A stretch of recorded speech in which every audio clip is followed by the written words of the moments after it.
next BMS. Plano ka kagad. Ilan ba ang marketer na mapaluwas ko next BMS? Bago mag-BMS, ilan ba ang ma-planning ko na OFW na kukuha ng marketer para meron akong ma-build na marketer left and right?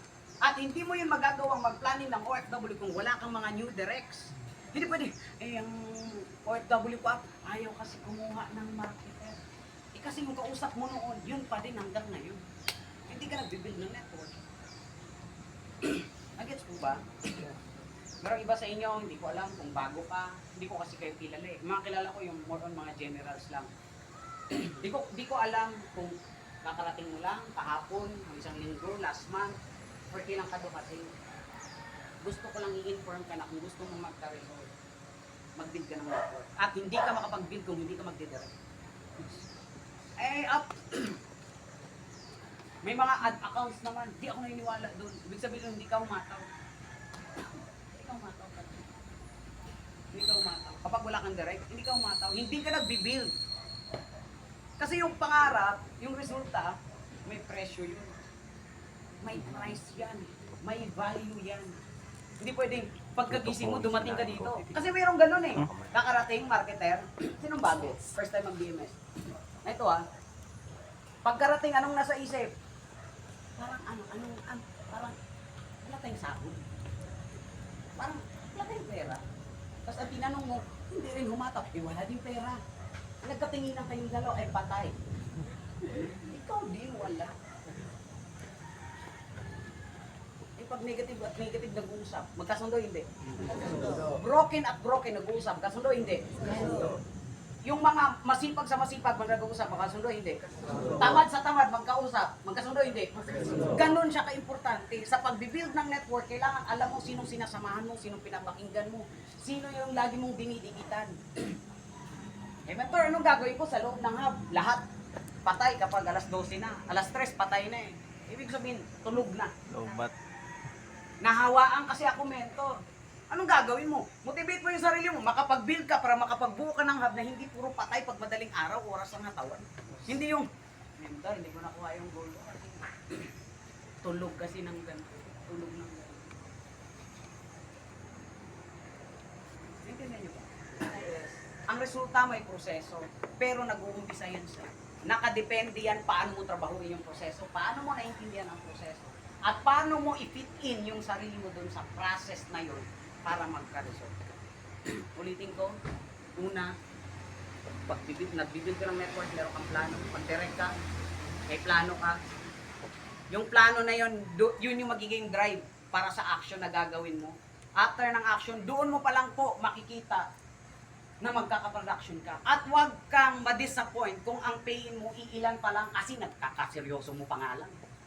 Bakit? Yung ginawa, sinabi mo, ginawa ko, bakit 3 package lang eh? Magkaiba tayo ng kilos, magkaiba tayo ng galaw. Baka mamaya buong magdamag, kinausap mo 1 piraso. Ang kinakausap ng katabi mo, 10. Sino mo? Nakita mo yung diferensya? After ng production, doon mo pa lang makikita, pag na-info, doon mo pa lang nakita, ito yung result. Na, akala mo, todo na yung effort mo, yung kinikita mo 10,000.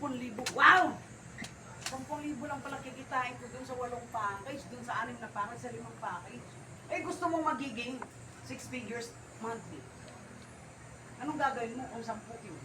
Dapat pala may production kang 100 sa loob ng isang buwan. Dapat pala 50 ang production mo sa loob ng isang buwan. Doon mo makita, after mo magawa, babalik ulit siya. Babalik ulit. Kasi ako, ulit-ulit lang, every time nagpapamiting ako, ang pinapaintindi ko, marketing plan. Dapat naiintindihan mo marketing plan kasi sa marketing plan, nandyan ang pera. Wala sa galing mag-talk, wala sa galing pumorma, wala sa itsura mo, wala sa maganda pogi or ano ka, wala sa mabango o mabaho ka, wala doon, nakadepende sa paano mo patakbuhin ng network. Dito yan mag-umpisa. And please, last, huwag mong hayaan na sa pagne-network, laging si upline lang ang may kumano. Ako downline din ako ni Araw, di ko sa downline din niya. Pero hindi ko mindset na, pag may problema, up! Up. Up. Up. Up. Dami kasing ganun eh, yung masyadong, ano ba? Drama sa buhay, kapag puro drama, ang resulta mo, grupo ko yun. Ito gagawin ko, ito gagawin ko. Pag kailangan kita, andiyan ka ba anytime? Sige boss, sige lang. Sabihin mo lang sa akin, kahit noon pa. Sabihin na sa akin, sige Brad, sige lang. Kaya mo ba? O kaya ko. So sinabi ko sa niyang kaya ko, kailangan ko panindigan na kaya ko kasi sinabi ko sa kanya. And kapag apply ka, pinakalas na pala, pag apply ka, huwag kang pumayag. Ito, baka pwedeng negative dating sa'yo, pero sa akin ito kasi ang challenge sa akin. Hindi ako pumapayag na apply na ako, tapos yung downline ko mas malaki ang 20%. Lalo na kung ang downline ko ay one-third.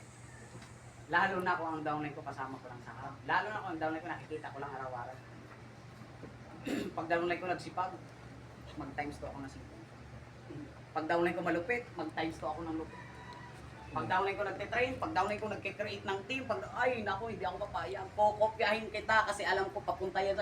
Siyempre, apply na ako. Pag open ng ETC, wow, laki ng kinita ganito. Anong gagawin ko? Plano na ako agad. Sino yung mga taong nandyan? Kasi maraming ganito eh, hanap ng kakausap, ng direct. Pero yung mga kasama sa di man lang na-planning, di man lang nakausap, di man lang nakamusta. Ano yung resulta na niya? Okay pa ba siya? Hindi na ba siya okay? Ano ba? Kasi every time na may goal ang downline mo, may part ka bilang up. Nakuha niyo ba? Yes. Nakuha niyo ba? Yes. Seryoso niyo naman. Sana meron kayong natutunan. At sana sa susunod, sabihin niyo sa akin, tawagin niyo pala ako. Kasi nabibigla ako, nag-chismis sa pansin. Okay, may natutunan kayo? Yes. Thank you.